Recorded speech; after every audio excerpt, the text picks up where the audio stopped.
Hi everyone, my name is Dave Evans. I'm from the University of Queensland in Brisbane, Australia, and in this video I want to give an introduction to the direction of causation model in the context of the classical twin design. In behavior genetics, we may be interested in whether one variable is causal for another. The randomized controlled trial is the gold standard for investigating causal relationships. However, experimental studies like RCTs are often expensive, may not be ethical, practical, or economical, particularly in the world of behavior genetics. Say, for example, we were interested in the question of whether parental coldness causes offspring psychological distress. How could we possibly investigate that scientific question using an RCT? Well, this is where observational data can sometimes help. Indeed, the classical twin design, which compares the similarity between monozygotic and dizygotic twins, can sometimes be informative regarding questions of causality. This at first sounds counterintuitive. How can a statistical model provide information on causality without a longitudinal element and without manipulating anything? Well, the answer is by fitting a direction of causation twin model to the data. This slide shows one quite general formulation of the reciprocal direction of causation model. It looks a little complicated, so let's take a moment to understand it properly. Twin 1 is depicted on the left-hand side of the slide.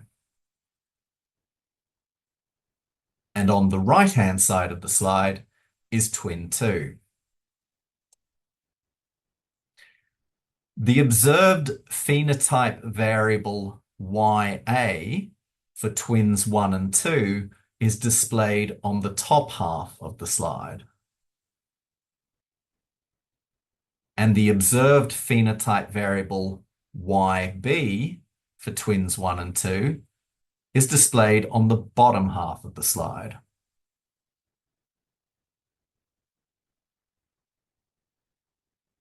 The observed variables are hypothesized to reflect the action of a true latent variable that has been measured perfectly, plus a measurement error term.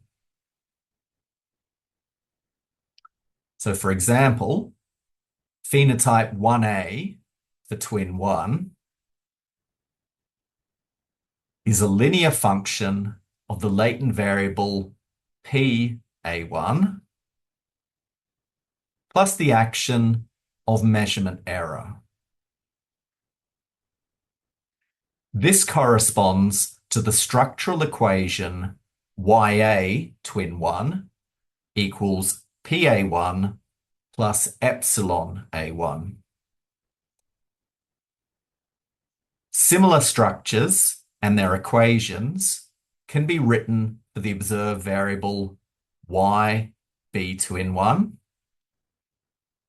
the observed variable YA twin 2, and the observed variable YB twin 2. The theta terms in green on top of the measurement error variables denote the variance of the measurement error terms. The variance of the measurement error terms, indicated by the theta A parameter in green, has been set equal across twins for variable A. Likewise, the measurement error variance for variable B, denoted by theta B in purple, has also been constrained equal across twins 1 and 2 for variable B. Just because the error terms for twin 1 and twin 2 have equal variance does not mean that the errors are the same. They are not. The measurement error terms for twin 1 and twin 2 are completely different variables. It's just that we assume that they are responsible for the same amount of variance in the observed phenotypes. Indeed, under this model, the measurement error variables are uncorrelated across variables and across twins. In other words, if you use the rules of path analysis, there are no valid paths between any of the epsilon error terms. That means that they are uncorrelated. Now, it seems like a reasonable assumption that measurement error might be uncorrelated across the variable YA and YB, but this might not always be the case. For example, if we were studying the causal relationship between height and weight, participants might tend to over-report height and under-report weight, in which case there would be a negative correlation induced between the measurement error terms for variable YA and variable YB, which is not explicitly captured by our model. The model also assumes that measurement error is uncorrelated across twins. Again, this may not be the case in reality. If, say, twins' weights are always recorded together, but the accuracy of the scale varies daily across the study, then this would induce a positive correlation between twin 1 and twin 2's weight, which is again not explicitly captured by our model. The last thing to say about this part of the model is that the effect of measurement error has been kept separate from the true underlying latent phenotype P. In other words, measurement error is modeled separately from the unique environmental factors E. This is particularly important in causal models like these because it doesn't make sense for the effect of measurement error to be transmitted along a causal path. In other words, it doesn't make sense for measurement error to affect variable A and then this measurement error to exert a causal effect on variable B. We'll talk more about this later.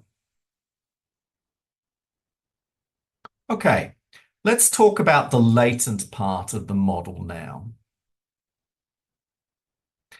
The latent phenotype for twin 1 variable A is the result of 4 latent sources of variation: unique environmental factors,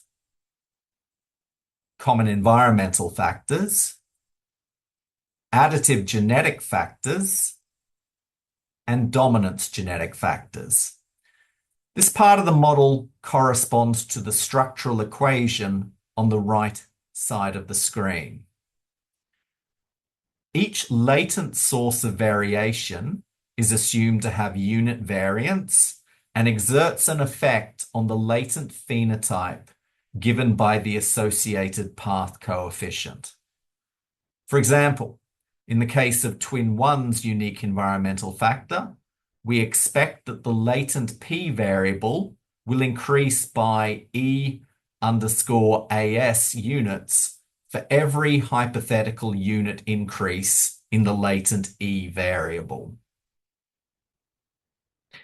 Similar structures can be drawn and similar structural equations can be written for twin 2 variable A and for twin 1 variable B and for twin 2 variable B. The latent sources of variation are correlated across twins for the same phenotype according to standard biometrical genetics quantities.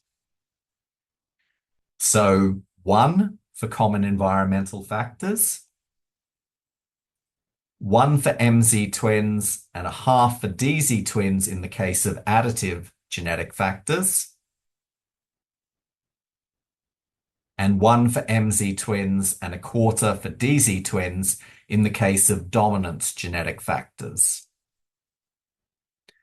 Finally, we model the covariance between phenotype A and phenotype B using a reciprocal path. So this is our model. We can either specify it like this or like this.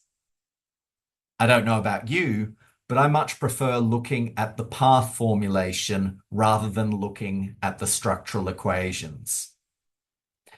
In the next video, we'll talk a little bit more about what the direction of causation model is saying and where the information comes from to estimate the different parameters.